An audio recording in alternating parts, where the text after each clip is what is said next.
anong oras na matulog? Siguro anong oras ngayon? 10 ngayon. Kung kunyari mag-start ako ng 11, alas 12:05. Ay hindi, 11.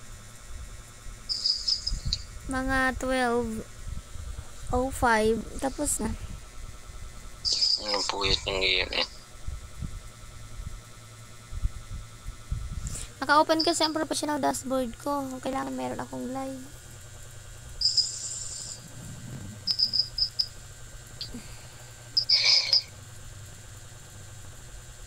Ang puyat niya.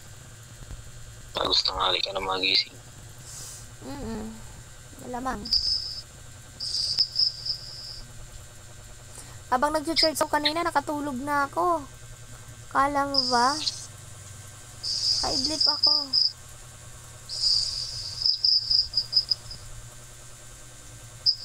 Naanto ka pa nga eh. Oo. Mahirap din kasi yung mag-live.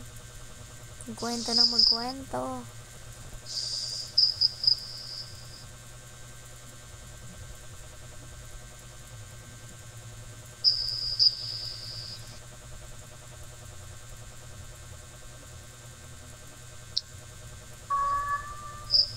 Anong kanina?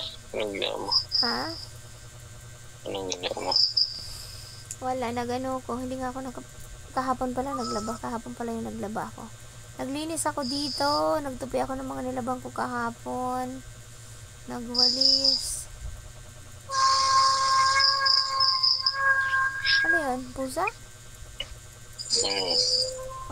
Tapos naligo. Nagready ako. Naglakad ako pupunta doon sa bayaran ng tubig. Pagbalik, lakad ulit. Ay, pagod ka niyan.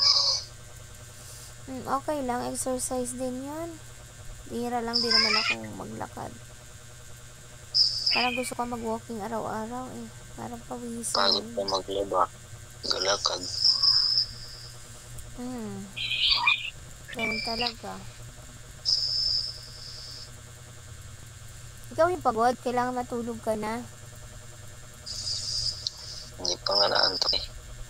Bakit hindi ka antokin? Dapat pagod ka, malilis ang matulog. Hindi nga makatulog. Bakit? Ano iniisip mo?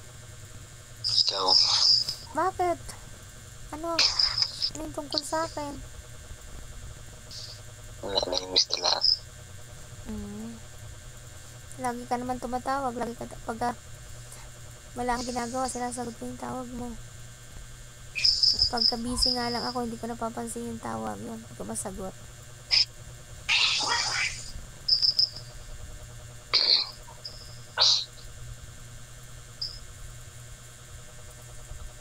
Pagod pa naman kanina. Kaya nga, pilitin mong makatulog. Tsaka para hindi rin maubos yung load mo. Tapos bukas ka tatawag, wifi na doon. Katipid ka sa kakalod. Sayang din. Hindi. Sayang din yung load mo.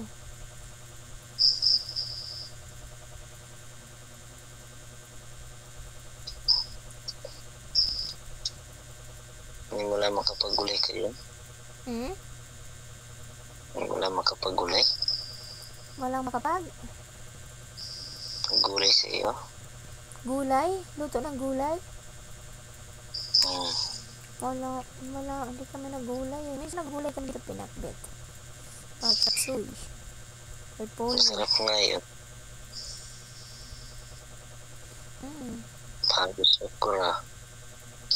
Talong. Ampalaya. Gusto ko rin yan. May konting alamang. Ang dami kong makakain. Talaga.